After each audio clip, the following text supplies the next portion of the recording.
Você já ouviu falar na Casa de Amityville? Uma casa que, há mais de 4 décadas, virou símbolo de terror, mistério e uma inquietante dúvida. Será que tudo aquilo que dizem é verdade ou apenas uma invenção elaborada para assustar e vender um pouco de medo? Prepare-se, porque a história que vou contar agora é recheada de segredos, acontecimentos inexplicáveis e perguntas sem resposta. E, no final, você mesmo terá que decidir: verdade ou mito? Tudo começou na noite de 13 de novembro de 1974, numa pacata cidade chamada Amityville, em Nova York. Ronald DeFeo Jr. entrou na casa da sua própria família, armado até os dentes, e com uma frieza assustadora, matou seus pais e 4 irmãos. O crime foi brutal, chocando toda a comunidade. Ronald alegou ouvir vozes, instruindo-o a cometer os assassinatos. Mas o que parecia ser apenas mais um caso de insanidade virou uma história que entraria para o mundo do oculto. Ronald foi preso, condenado a passar o resto da vida na prisão. Mas a casa, essa residência marcada por tragédia, logo se tornaria palco de algo muito mais sombrio. Pouco tempo após o massacre, a casa permaneceu vazia por mais de um ano. Até que, em dezembro de 1975, uma nova família, os Lutz, decidiu se mudar para lá.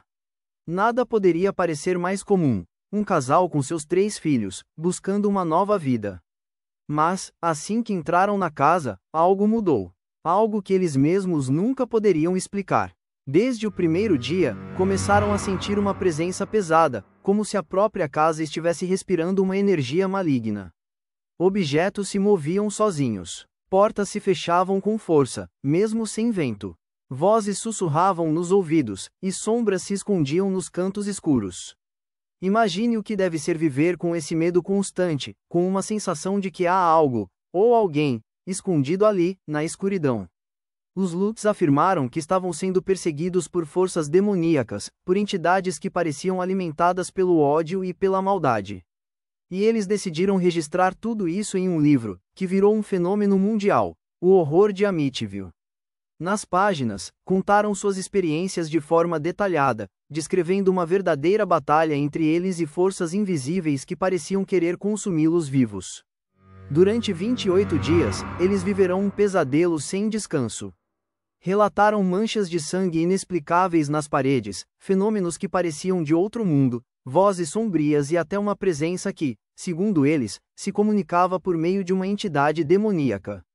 A casa, de alguma forma, parecia um portal para o inferno.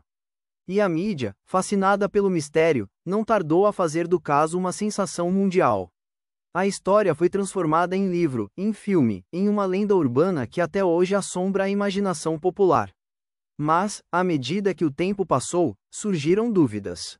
Muitas dúvidas. Pessoas que estudaram o caso questionavam a veracidade dos relatos dos Lutz. Alguns alegaram que tudo poderia ter sido uma invenção, uma estratégia para vender livros e filmes. Outros criticaram detalhes que simplesmente não faz sentido, contradições nos relatos e histórias que poderiam ter sido facilmente manipuladas para gerar lucro. E, certamente, há quem diga que aquilo tudo foi apenas uma grande mentira, um grande teatro criado por quem buscava fama ou dinheiro. Mas o mais intrigante é que, pouco tempo após a mudança dos Lutz, outros moradores que tentaram comprar a casa relataram experiências semelhantes. Vozes, sensações de medo e uma atmosfera pesada. Será que há algo, de fato, naquela residência? Ou tudo não passa de uma história bem contada, um caso de histeria coletiva alimentada por livros e filmes? Para complicar ainda mais a história, há o próprio caso do massacre de Ronald DeFeo. Ele alegou ouvir vozes, ter sido manipulado por forças invisíveis, e foi considerado louco por muitos. Mas será que, naquele momento, havia realmente uma entidade demoníaca na casa? Ou Ronald simplesmente foi um psicopata descontrolado? A conexão entre o que aconteceu na noite do crime e tudo que veio depois é uma das maiores perguntas que ainda permanecem sem resposta. O que é mais assustador, porém, é o impacto cultural dessa história. Desde os anos 70, a lenda de Amityville virou uma fonte de inspiração para filmes, livros, programas de televisão, jogos, tudo alimentando a ideia de que há forças ocultas, espíritos malignos e portais que se abrem para o inferno. E, enquanto muitos acreditam que tudo não passa de uma farsa, outros juram ter visto ou sentido algo indescritível naquela casa. E aqui está o ponto mais intrigante: será que existe alguma verdade por trás de tudo isso? Ou apenas uma combinação de medo, sugestão e uma dose de talento para criar histórias assustadoras?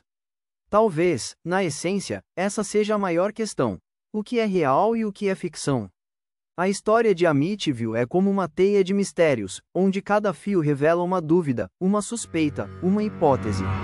A tragédia do massacre é um fato, mas as experiências paranormais relatadas pelos Lutz podem ser apenas o produto de uma imaginação fértil, alimentada pelo medo e pelo ambiente assustador.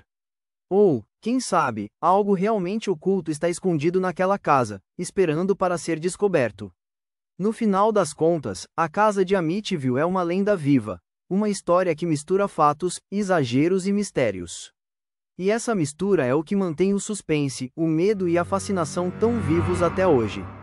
Porque, às vezes, o maior terror não está na história em si, mas na dúvida de saber se ela é verdadeira ou se é apenas um grande mito criado pelo medo humano de enfrentar o desconhecido. Então, agora, eu te pergunto: o que você acha?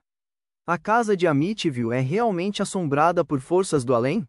Ou tudo não passou de uma história bem contada, que se transformou em lenda por causa do medo, do marketing e do fascínio pelo oculto? A resposta talvez nunca seja totalmente revelada. Mas uma coisa é certa: enquanto existir mistério, haverá histórias assustadoras para contar. Histórias como a de Amityville, que nos fazem questionar tudo aquilo que não podemos ver, mas sentimos que está lá, escondido na escuridão.